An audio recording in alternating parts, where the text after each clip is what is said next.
Okay, so y'all was asking for a part two to the fighting and semen retention vid.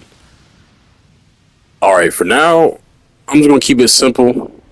This ain't a placebo effect. It's not something that is magical. Who would believe in magic? No. Semen retention is very much real. It's very much real. You will notice the effects of it within the week. And if you're just doing it to get female attention or to get some type of special sexual attraction, you're doing it for all the wrong reasons. But do it however you want to. It doesn't really matter. To each his own. Every man's journey is different. But first thing you're going to notice is that you're going to have a little bit more get up and go about you when you go to first week without releasing any seed, especially if you're a grown young man, healthy. You're gonna automatically notice immediate effects within the first couple of days.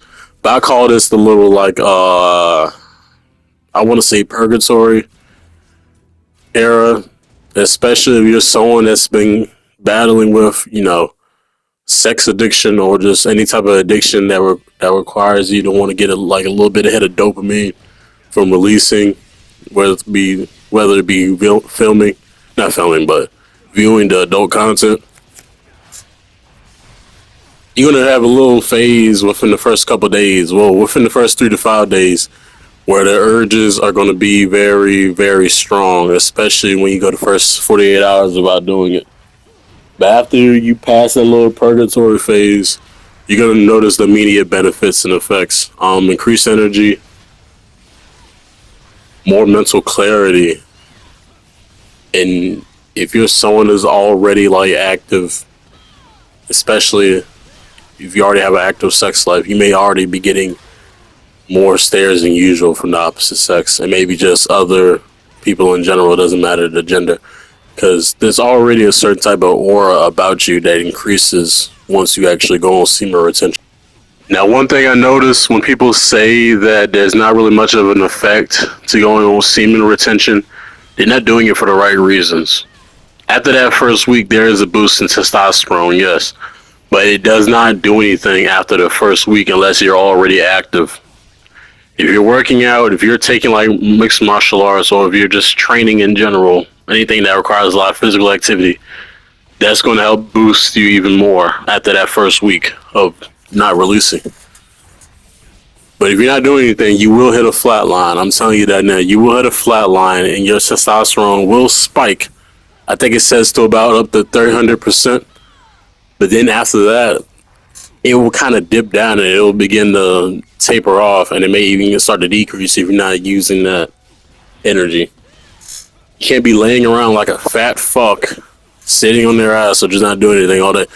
Even if you're working, sure, working can help keep you active too. But if you're not really pushing yourself or you're not really going the extra mile to challenge your body or to put your body into a type of stress response to where you're working out your muscles, you're not really going to be seeing any more benefits other than increased female attention and just heightened sexual attraction. That's it. But if you're active, you're automatically going to notice this too within the next 2 to 3 weeks. You're going to notice your punches are going to have a lot more oomph to it. You're going to notice that you're a lot more sharper. You got heightened reflexes. You're able to think of your feet a lot more clearly. No more brain fog. But to my experience, the brain fog goes away within the first 3 to 5 days. Once you get past that little purgatory era to where it's the first 48 or 72 hours without releasing any seed. Once you get past that, the brain fog should already be cleared up by then.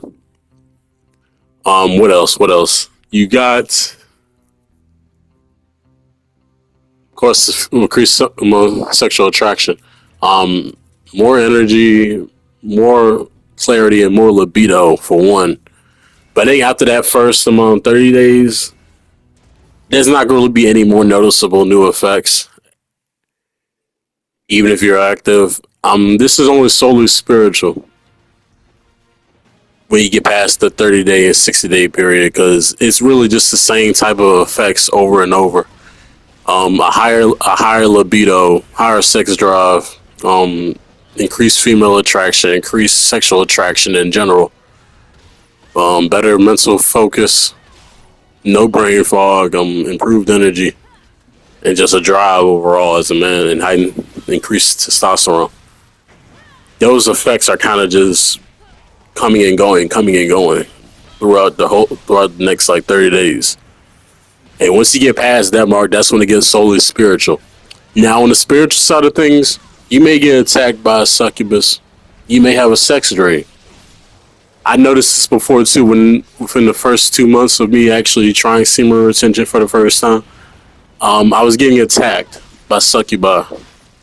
It would come to me in the form of a dream, or it would be something in general to where it feels like I'm about to enter in a sexual situation in a dream, where it feels so real. And I'm thinking, like, I'm looking down, I'm like, how is this happening? Because it would be, for one, it wouldn't even be someone I laid with. It would be a stranger, or it would be a woman with a type of body that I would like to, I would take a fancy to. But it would be a stranger. That's how I know for a fact that it'd be a succubus demon.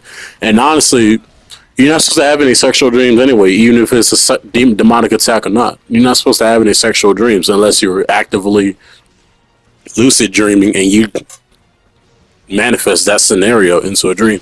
You're not supposed to be having any sexual dreams. Most likely it'll be a sexual attack, especially if you're not in control of it and it just pops up. And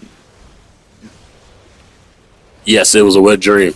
This does not count. It does not count you breaking your semen retention if you ended up ejaculating after a wet dream. And that's the funny thing too.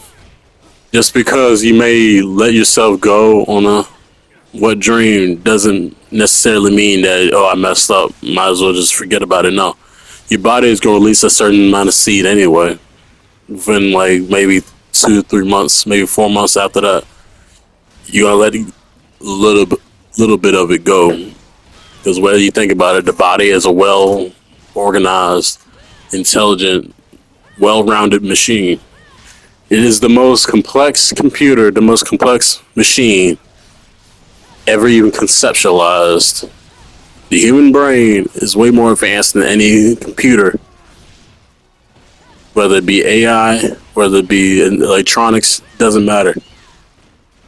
You might as well call it biological intelligence or biological technology, because it way far supersedes anything that was created by man. Natural technology, natural AI, natural intelligence. So of course the body's gonna let at least some of it go, just start the cycle over again. Because whether you think about it or not, even if semen retention is a lifestyle, it is nothing but a cycle.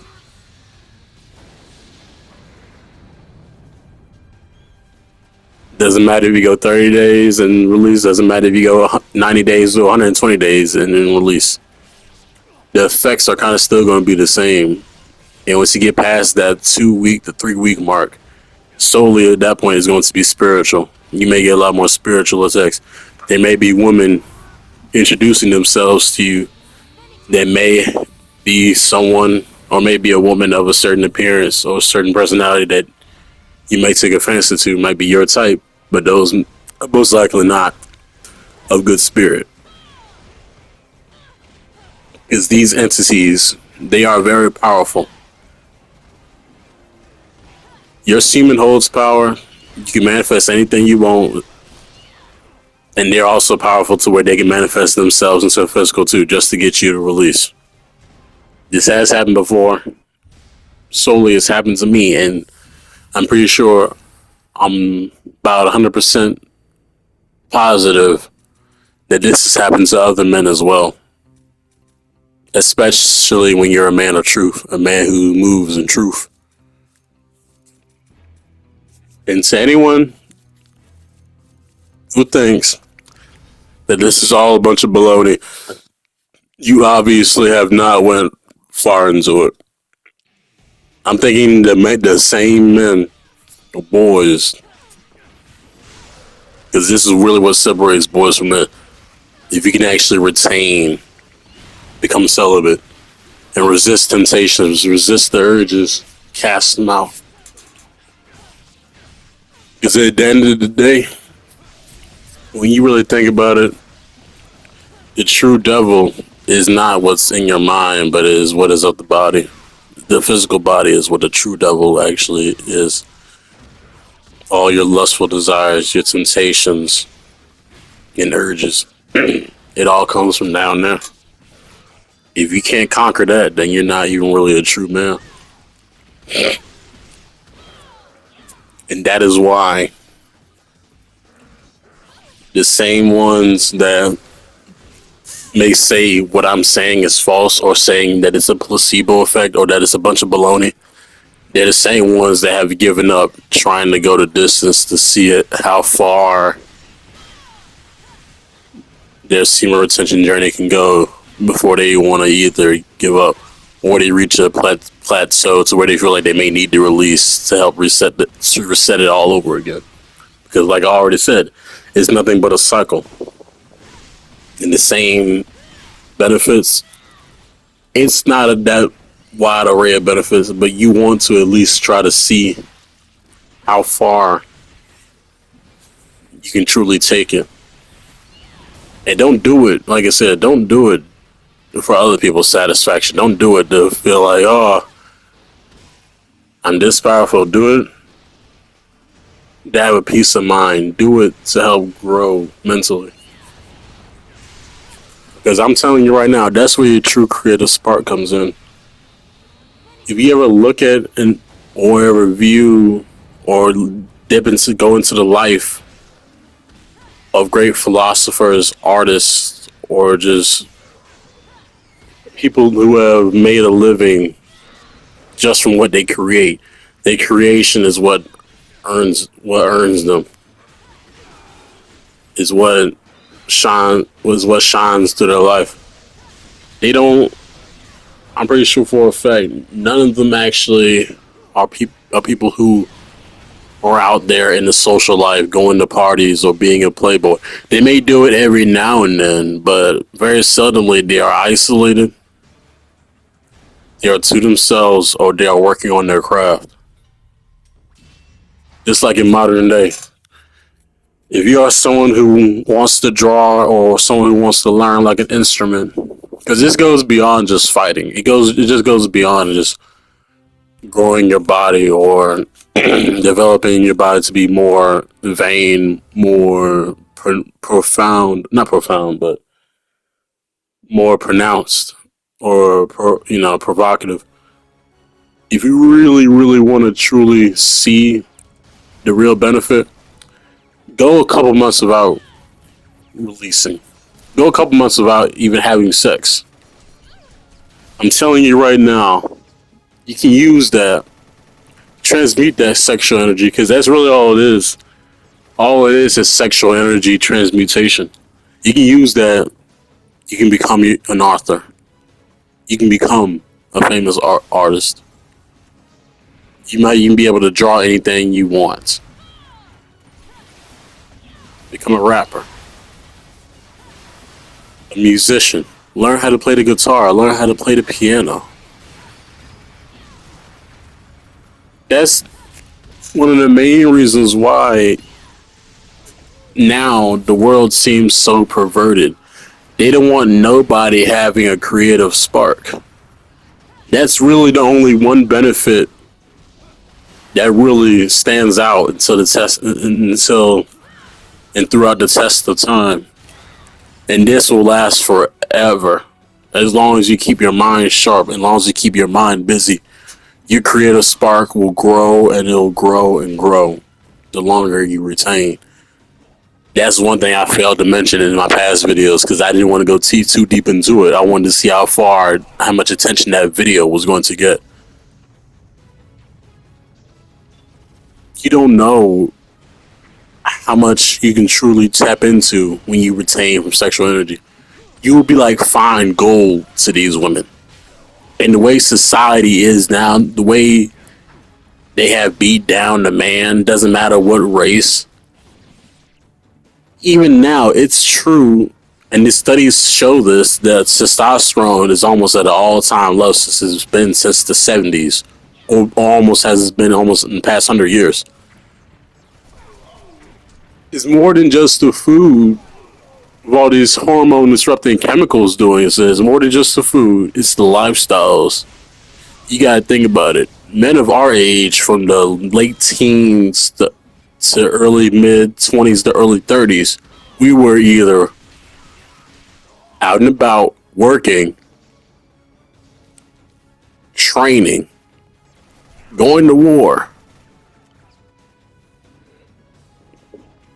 doing some type of craft or work that requires heavy, strenuous physical activity. But the pay was decent for what it was back then. I mean, if you was making like, I don't know, $3 an hour or whatever now, then that's basically slavery. But back then, that was good money. Back in the 50s and the 60s, getting paid like $6, maybe $7 an hour, that was considered really, really good money. But now, no one wants to work. No man really wants to work their asses off because, I mean, it's not worth it. Shit's too expensive. No one really wants to work. Everybody just wants to either sell that slang. You know what I mean by that? Work in the streets. They either want to be a streamer, they either want to be a scammer, want to find some way to like capitalize on SSI income, and it's a mess. It is a clear mess. So no man, most men, and especially in the U.S., they're not really challenging their body on a day-to-day basis like how it used to be back in the day. That's why I say now, it doesn't matter if you're working out 30 minutes a day. It doesn't matter if you're just walking or just doing like a quick 20 push-ups in the morning, 20 push-ups at night. It doesn't matter. As long as you're doing something, if you're keeping your body at least active to the point where you're at a baseline and just doing it consistently every day, is going to make a big, big difference. And that's another thing I wanted to get into. Um, what if the reason why people develop shit like prostate cancer, why they develop cancer, or like shit like Alzheimer's or dementia in general? Um, what is the theory to that? Because I'm thinking like, of course, people was not like eating the best because you had shit like aluminum, then you had like lead. But even now, we're still inflicted with that, and now we have fluoride too and microplastics. What if one good method to circumvent that and to make sure that your brain doesn't go by the time you're 50s and your 60s is by, as long as you're not like screwing too much. Because I wouldn't be surprised. I don't know if this is a study, but I will say this: the more often you have sex, the more likely it is to dumb you down. And I don't think it's just sex too. I'm pretty sure it also relates to masturbation as well. Now, I'm not saying, oh, masturbation is bad. It's not bad. It really depends on what you do it to. And I'm gonna take it a steps further. They ain't gonna tell you this, but masturbation, that is used for manifestation as well. I'm not the only one that has talked about this, but I'm telling you right now, what is in your mind, what you are thinking about, what you are visualizing, or even what you're viewing as you're masturbating, that can manifest into your life in a sneaky way. It doesn't matter if you was thinking about thick, brunette, tan Latinas wearing gym outfits or whatever on a Friday night by yourself with the lotion and one with the lotion on the side and like tissue on the other side. Doesn't matter. That might come a part of your life. A girl might just cross your path, giving you the eyes that looks exactly like what I described. Months later, it will come to you in some form or fashion, and most of the time, it's not good. But you can use masturbation to your advantage. You can use it to manifest whatever is in your mind, whatever you're viewing, whatever you're visualizing. that can program your subconscious, and in a way, it will program and it will shape your reality in the time to come. And I'm not telling anyone who's watching this video to go out and masturbate as much as they can. No, don't do it. But if you're gonna do it within reason. Nothing is truly bad in this world. Only reason why things can be considered negative, detrimental, or bad in a way is when you do it too much. This can be anything. It can be reading. You can do too much reading, might make you less aware of your environment, or might draw your attention away from doing other things. Playing video games, standing too much to that blue light can blind the pineal gland. Too much sex, that shit can age the fuck out of you. There's a reason why there's so many elderly people, not even 90 yet, and they can barely walk. They got back problems and spinal problems. Especially the men, but not just men, women too. I think it was also confirmed that every release of like semen has like a little bit of spinal fluid in it, or a certain amount of spinal fluid. There's many ingredients that is in that compound of whatever is coming out of you that is very vital, very useful to the human body. Now, I did watch one video. I can't say where it was from. It's been so long ago. I just remember that they said that certain cultures, like the men, they would practice semen retention by they would masturbate. Now this may sound a little weird, but they would masturbate and then it would release and then they would ingest it. I'm like, why? This is not that. Because for one, why would you ingest your own seed? I wouldn't consider that right. This isn't what I mean by semen retention. No. Semen retention, at least the way I see it and the way the other men see it, is by not doing it at all. They don't touch themselves. They don't even do anything with any other gender at all, and they just let it build up and build up and build up over time. Now, it is a slippery slope if you are on semen retention, if you're still having an active sex life. There's this term that can happen while you're having sex if you are retaining. It is called retrograde ejaculation. You can still process this not as like you breaking semen retention, but you are getting very, very close to breaking it, even if no fluid is released. I'm thinking it's something like you're so close to that climax that it comes up and then it goes back and then it goes somewhere else. I don't know exactly how the process is done, but like if you are like actively having sex with whatever gender, because I don't judge, we don't discriminate up in here. Because anyway, even if you are truly spiritual and you actually do have access to knowledge in the higher dimensions and higher realms, both homosexuality and heterosexuality, they are very much in existence of each other. But it's done in a way to where it's perpetually in balance. Not in balance, but it's in perpetual perfect balance. Because they both have their purpose. No matter which side, it has their purpose. Now, as I was saying, I've practiced this before too, because I'm not guilty. Urges have gotten the better of me, and I have had to try something and do a little bit here and there. And it's like while I'm doing it, like in stroke, you would feel like you're going to, ejaculate, but nothing comes out. Like you would stop yourself, or you would clench like your pelvic floor muscle. Now, for one, it should not get to that point.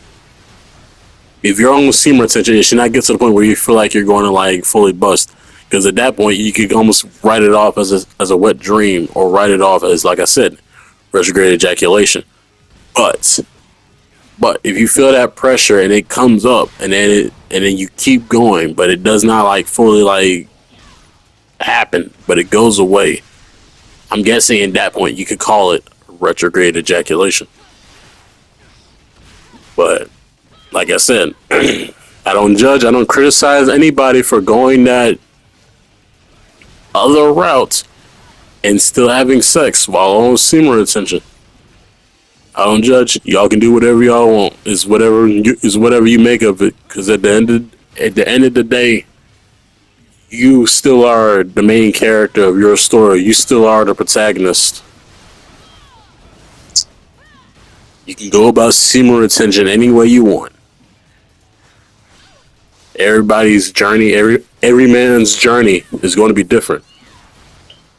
It's not going to be the same. My journey is not going to be the same as the other man, and his journey is not going to be the same as mine.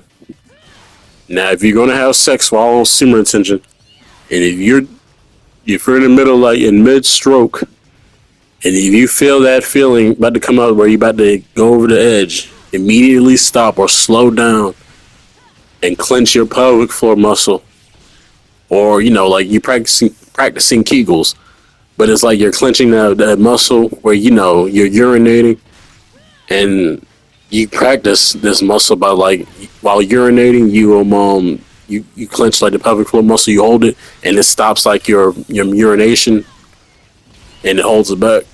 That is the same muscle you clench, then you hold, and you tense up to stop yourself from ejaculating. This is a good practice. And not only does practicing and strengthening the pelvic floor muscle helps with better erections, but it also helps with orgasm control, which is literally what I'm stating here. And it's not baloney either. Excuse me. It's not baloney. Like I said, anyone who wants to say what I'm saying is falsehood, they're obviously a gooner. I'm just gonna say it out there now. They're obviously a gooner, and they are so imprisoned by their own urges of lust when they hear about men practicing abstaining from those things in that certain lifestyle.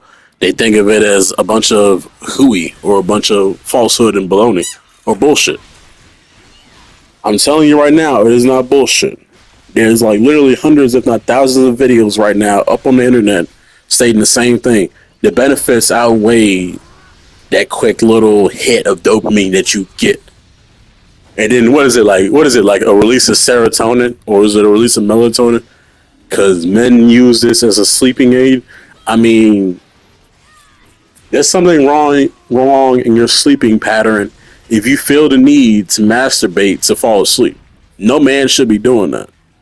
You're either on the phone too close to bedtime, or you have not challenged your physical body enough in that day to truly feel sleepy when it's time to go to sleep, or your circadian rhythm is off. You should not be you should not be thinking like you need to masturbate to fall asleep. And then at that point, I don't know, just find yourself a good quick honey, and give her the quick 1-2 wrath of Zeus, and then y'all can just sleep together. I mean, that's the easiest way to go about it. But like I said, to each his own. I don't know how any other man goes about this journey, but I'm just telling you what I went through in my experiences. It's better to retain than to be a slave to your lust. Because you will notice the difference, and I noticed this difference as well. There's been times where I wouldn't do it at all for literally months on end.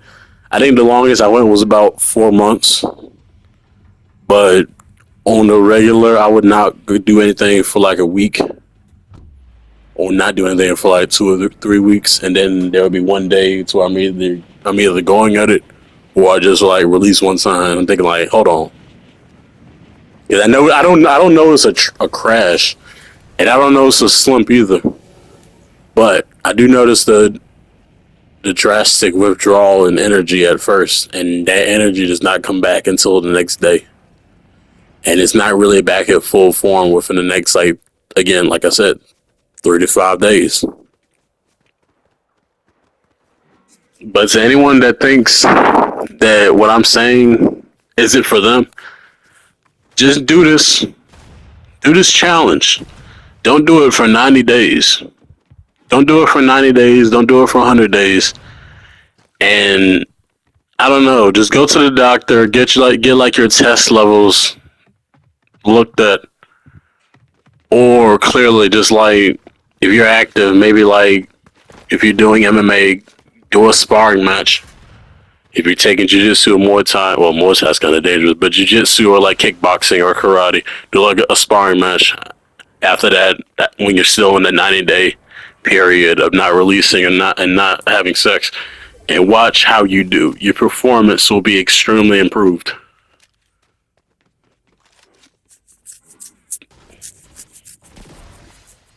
And I read the comments too. I didn't go through all the comments, but the comments I did went through. I agree with some of it, and the other comments I'm thinking like, yeah, these guys, they're not practicing that. Not making fun of anybody here, but some of those UFC fighters, I do very much believe that when they got a big fight coming up, they don't do anything. I don't know about John Jones, for example, because I know John Jones, he was rumored to have taken PEDs. I'm pretty sure fighters like Alex Pereira, Hazmat Chimaev, Yuri Prohashka, maybe Cyril Gahn. There's got to be a couple of others I might be missing. Let me think. Yeah, Shavkat Rakhmonov, but lightweight division. I don't know. I don't know anything about Paddy Pimblett. I don't really follow him. Um, he doesn't really have much of a style to me. Like, I guess I get the premise. He's like a goofy guy, or whatever. He's got like the little like bowl cut or whatever. I was thinking like, why don't he just do like a shaggy impression?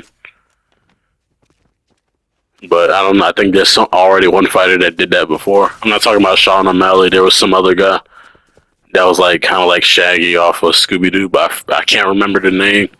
If y'all know who I'm talking about, y'all can tag his name in the comments.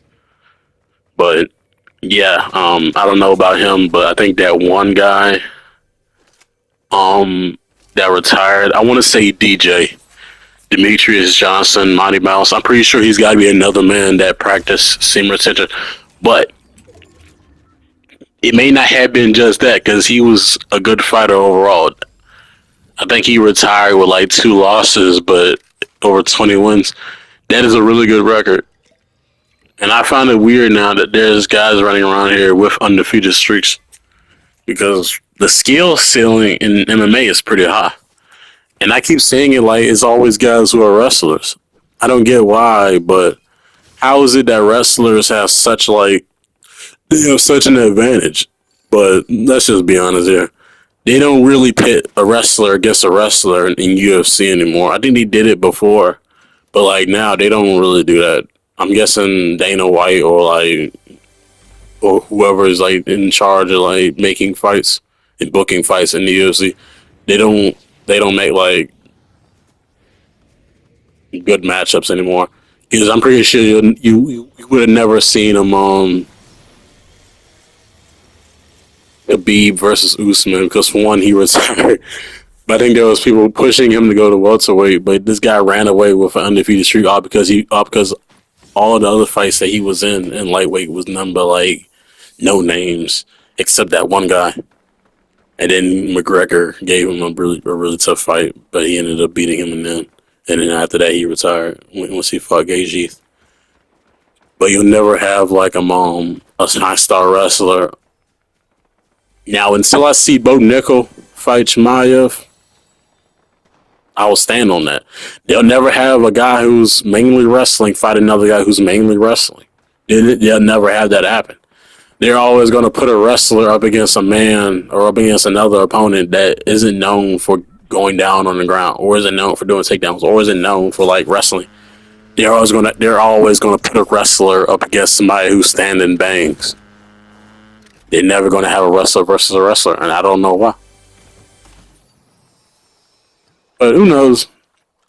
Like I said, anything could happen in that in that realm. I don't really follow UFC as much as I used to. I kind of fell off once Cyril gone.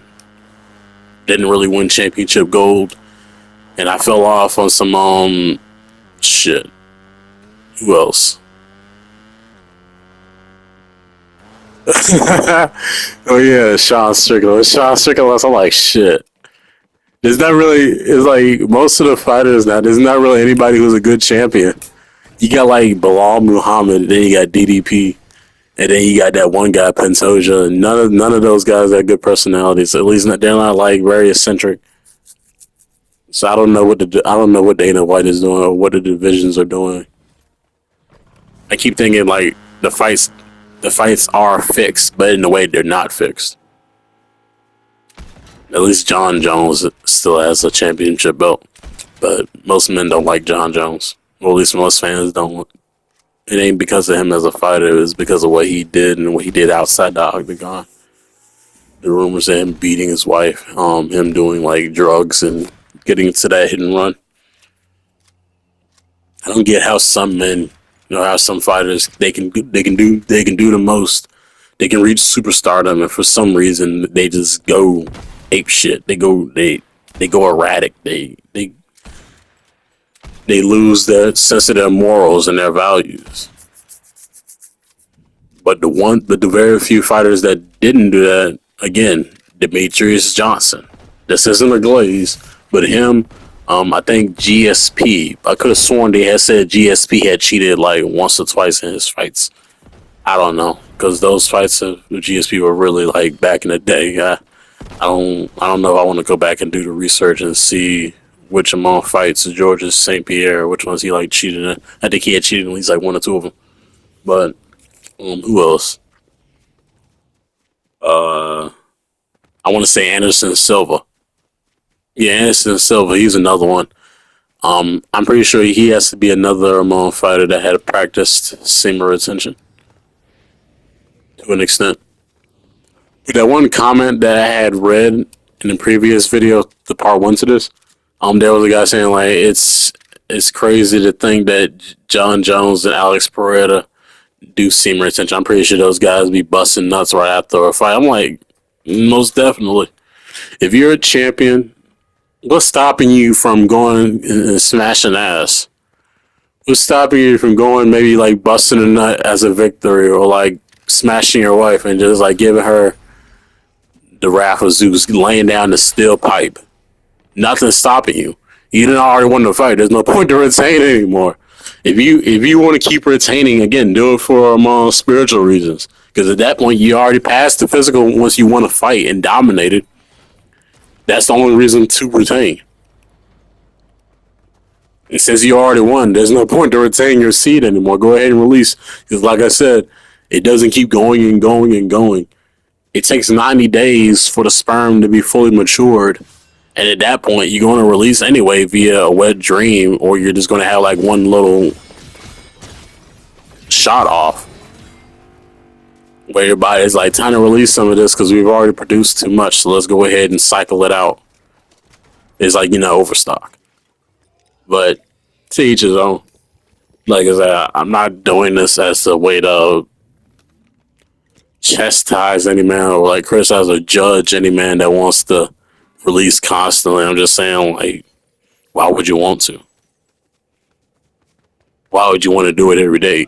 Again, do it every day if you want to. That doesn't really mean anything. But if you're going to do it, just understand and realize that you're not going to be operating on 100%. And I think all men need to practice this. Don't do it for 90 days, a whole 3 months, and see how your life is affected. I'm guaranteed it's going to be a life changer. Especially if you're already spiritual. If you're using this to manifest, oh, it's going to be powerful. And again, oh yeah, and to get into the concept of edging. Again, that's also used as a good way to manifest, but you don't want to overdo it. Because again, that can be dangerous. Your mind and your body will be addicted to that feeling of constantly getting that weird pleasure and dopamine release where it's going to wear off, but wear out your dopamine receptors, and you're going to be addicted to the feeling of edging, but not like getting over that edge. And if you do it like constantly, then if you're going to have sex, you're either going to have that weird what's that weird feeling they say a guy can develop if he's still used to using his hands. They call it death grip syndrome or something. Yeah, death grip syndrome. You can develop that, and you may not be your mind and body may not be prone to regular intercourse. And not only that, but it can also get to the point where you might want to release during intercourse, but you might not be able to get there because, for one, you're already too used to using your hands. So you're kind of at a pass there if you want to edge. But depending on your lifestyle, depending on whether you're single or not, or you're in a relationship or you're not in a relationship, it doesn't matter if you do it or not. It really does not matter. I'm just saying right now, it's better to retain than to release on a regular. You at least want to give your body a chance to rest and regenerate and replenish some of that seed back. Because at the end of the day, it does shorten your lifespan the more and more you do it willy-nilly. Because I'm pretty sure back then our ancestors probably didn't even know what masturbation was. Or if they did, they either probably didn't know or they probably knew the negative effects it would bring, especially the amount of shame and the hit it can take on their self-esteem the more that they do it. But they didn't have phones back then, supposedly. I don't think the internet even existed.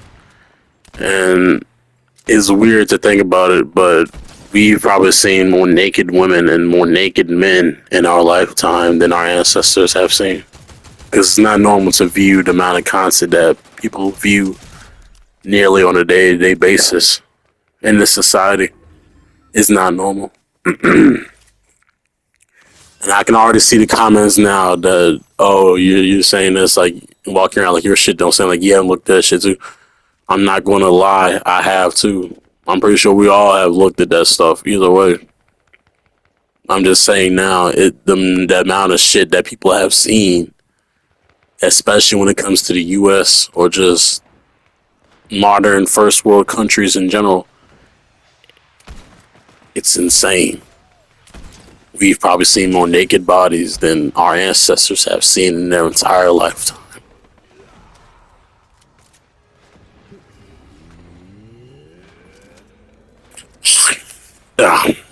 Damn.